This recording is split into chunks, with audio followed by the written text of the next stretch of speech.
Assalamualaikum warahmatullahi wabarakatuh. Halo teman-teman, selamat pagi ya. Selamat beraktivitas ya buat Anda, buat kalian dimanapun Anda berada teman-teman. Untuk yang lagi ngopi, selamat ngopi. Dan bagi yang belum ngopi, ngopi dulu teman-teman biar tidak olahok ya. Nah, pagi ini saya kedatangan bapak-bapak dan ibu-ibu teman-teman ya. Katanya si motornya yang suka dipakai anaknya sekolah itu suka matian teman-teman. Susah katanya, si anak disuruh dibawa ke bengkel tidak mau, dan akhirnya si bapaknya ya dan ibunya ya yang langsung membawa motornya ini ke bengkel. Nah, biar tidak kepanjangan teman-teman, atau yang belum subscribe ya, subscribe dulu teman-teman ya. Biar saya makin semangat membuat videonya. Nah, untuk cara pengecekannya saya di sini akan men-scan dulu ya. Takut ada siluman di dalam kelistrikannya, di dalam sensor-sensornya. Nah, setelah saya analisa dan saya scan, di sini tidak ada kode mil atau tidak ada masalah di bagian sensor-sensor ya, teman-teman. Nah, di sini tidak ada masalah ya. Meskipun di sini tidak ada masalah, lanjut ke bagian pengecekan di bagian kabel yang dibawa box filter. Nah, itu sering yang rawan. Nah, setelah saya scan di sini tidak ada masalah ya, teman-teman. Tadi juga saya sudah bilang. Nah, setelah saya scan tadi, di sini tidak ada masalah di bagian kabel, tapi saya tetap harus melakukan pengecekan di bagian kabel. Karena kalau di bagian masa yang kena mesin ya, teman-teman, saya sudah beberapa kali mengalaminya tidak masuk ke bagian kode mil ya. Saya biar ini teman-teman, biar pasti ya, langsung saja lakukan pembongkaran sibuknya, pengecekan di bagian kabel sensor CKP-nya teman-teman. Kalau tadi pas saya men-scan-nya itu cuma lansamnya saja teman-teman yang terlalu tinggi di angkanya, tidak ada masalah yang lain ya. Cuma lansam yang terlalu tinggi dan ada ini di si injektor, si nilainya itu tidak akurat ya teman-teman, tidak pas yang seharusnya diminta atau disuplai ke mesin, entah injektornya atau rotaknya. Nanti saya akan mencoba menganalisa dan saya sambil melakukan pengecekan teman-teman, karena susah ya. Untuk penyakit seperti ini kalau dicek normal semua itu saya langsung saja diponis rotaknya teman-teman ya.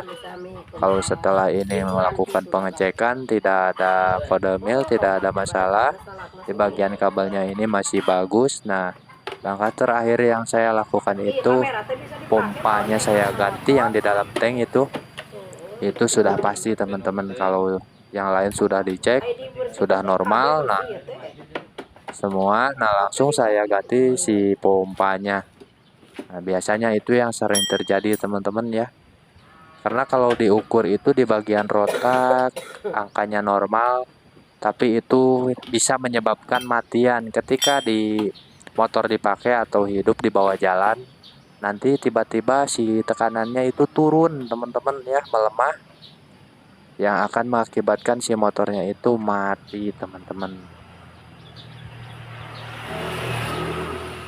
Di bagian kabel sebelah sini sudah aman. Lanjut saya melakukan pengecekan di bagian kabel yang sebelah kanan, karena sebelah kanan itu suka bergesek sama box filter, dan sebelah sini itu sebelah kiri suka bergesekan langsung dengan mesin atau crankcase ya teman-teman. Nah, saya juga tidak lupa di sini mengecek di bagian padutnya karena suka ada padut yang sudah berjamur, sudah nembak atau bocor si apinya. Nah, di sini saya mengeceknya ternyata si padutnya masih aman, teman-teman. Jadi saya hanya melakukan pembersihannya di padutnya. Meskipun ini aman, sekalian saya bersihkan semprot pakai karbu cleaner ya, agar nanti memperpanjang usia ya teman-teman.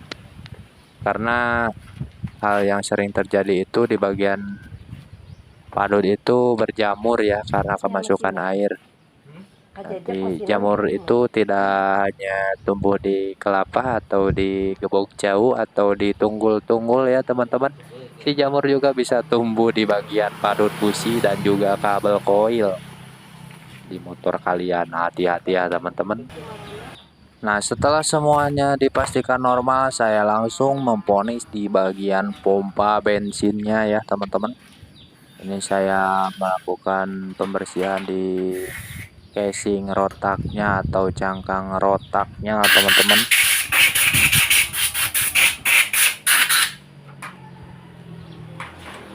Jika motor kalian mengalami hal seperti ini ya, matian tapi kabel tidak ada yang bergesekan dengan mesin teman-teman, yang putus normal, semua sudah dicek normal tapi tetap matian, berarti di sini teman-teman penyakitnya ya di bagian pompa bensinnya.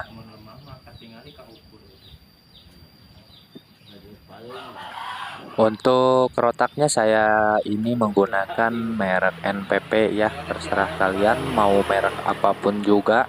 Tapi saya sarankan kalau ada yang ori, kalau yang ori itu kan harganya mahal teman-teman ya, kisaran 700-800 karena itu satu set. Jadi saya menggunakan merek NPP ini teman-teman.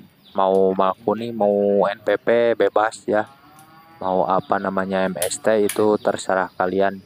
Tapi saya sarankan jangan menggunakan rotak yang lokal, bukan lokal ya teman-teman, maksud saya CKD. Karena itu sudah saya alami ya, atau saya sudah mengalaminya itu beberapa kali di bagian rotak. Yang CKD itu tiruan teman-teman, saya sudah beberapa kali mengalami hal itu, tekanannya itu kurang terus tetap matian teman-teman. Malahan saya mengalaminya ada yang tidak hidup sama sekali si rotaknya teman-teman. Kalau yang ori kan satu set mahal, jadi beli lokal aja. Lokal juga saya suka memakainya dan saya jamin normal teman-teman. Ini bukan iklan atau apapun ya, ini hanya bercerita atau berbagi pengalaman ya buat teman-teman yang satu hobi ini. Saya berbagi khususnya ini untuk pemula teman-teman. Kalau buat yang udah jago, buat yang udah mahir, mendingan di skip saja teman-teman video ini, karena ini video untuk pemula teman-teman. Dan mudah-mudahan video ini buat teman-teman bermanfaat ya si videonya. Nah, setelah itu pergantian si rotaknya sudah selesai, lanjut pasang lagi ke tangkinya si teman-teman ya.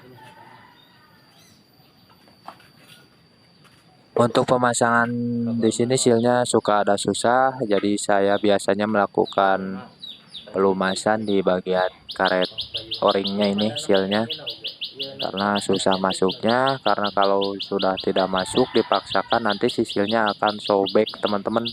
Jadi saya melakukan pelumasan bisa menggunakan oli, bisa pakai grease ya atau stempet. Ini saya menggunakan stempet teman-teman, biar sesoledannya sisilnya langsung masuk ke dalam, biar tidak kesusahan untuk memasukkannya. Nah, kan gampang teman-teman, langsung masuk. Setelah itu lanjut pemasangan pelatnya sama si bautnya.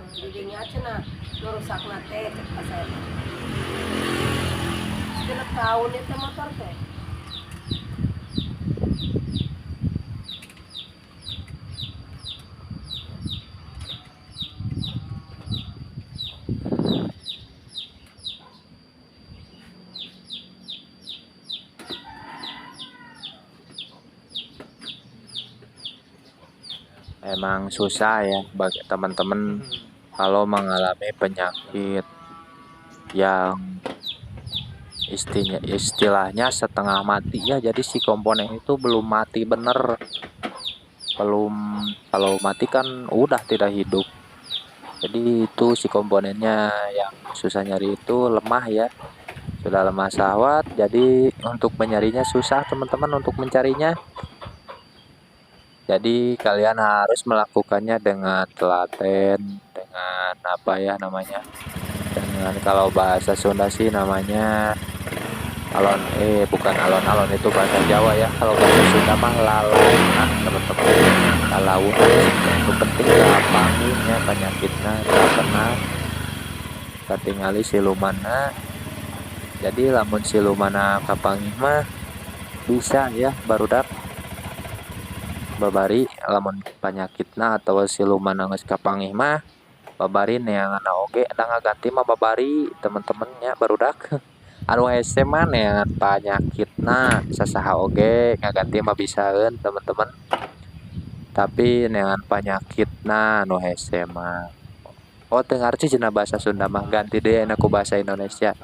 Nah teman-teman, itu yang susahnya itu mencari penyakitnya. Kalau mengganti itu semua orang juga bisa teman-teman ya. Yang susah itu mencari penyakitnya atau silumannya. Kalau silumannya dan penyakitnya sudah ketemu ya, nah menggantinya itu gampang teman-teman. Tinggal cabut, masukkan, gampang ya. Lanjut pemasangan tutupnya teman-teman, si kondom ini atau apa ini namanya ya, pokoknya si tutup tank ya, anu hanapeun jok. Nah langsung box filternya dipasang lagi teman-teman. Setelah box filternya dipasang lagi, jangan lupa ada selang hawa atau amblas dari gearbox ya atau gardan, harus dimasukkan ke box filter yang di samping shock breaker belakang si lubang ya teman-teman. Jangan sampai kalian ketinggalan atau lupa memasukkan si selang hawa gearbox ini, karena kalau selang gearbox ini di luar nanti si air akan masuk dan akan merusak bearing sama gigi gearboxnya, dan si oli pun akan tercampur dengan air yang akan menyebabkan itu gearbox cepat rusak, dan nanti si olinya itu akan berubah jadi putih teman-teman, kayak susu. Nah apabila kalian pas ganti oli gearbox seperti itu, berarti itu kemasukan air. Nah ini alhamdulillah sudah selesai teman-teman. Ini saya langsung menghidupkannya dan saya lihat nilai injektornya. Ini si nilai injektornya pun berubah alhamdulillah teman-teman. Dan lansamnya doang yang terlalu tinggi. Ini saya langsung menyetelnya di angka 1200 ya si lansamnya.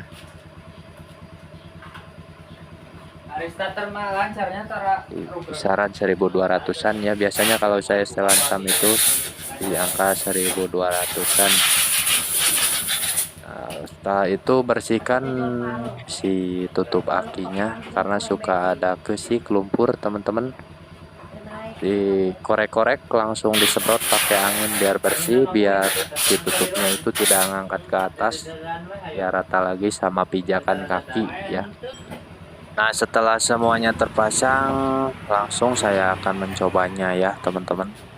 Itu si bapaknya yang dinekul dina motor itu sudah kesel, sudah bete kelihatannya teman-teman, pengen cepat pulang. Dan saya langsung mencobanya. Nah alhamdulillah si motornya itu lancar, tidak matian teman-teman. Dan untuk teman-teman ini semoga bermanfaat ya. Assalamualaikum warahmatullahi wabarakatuh.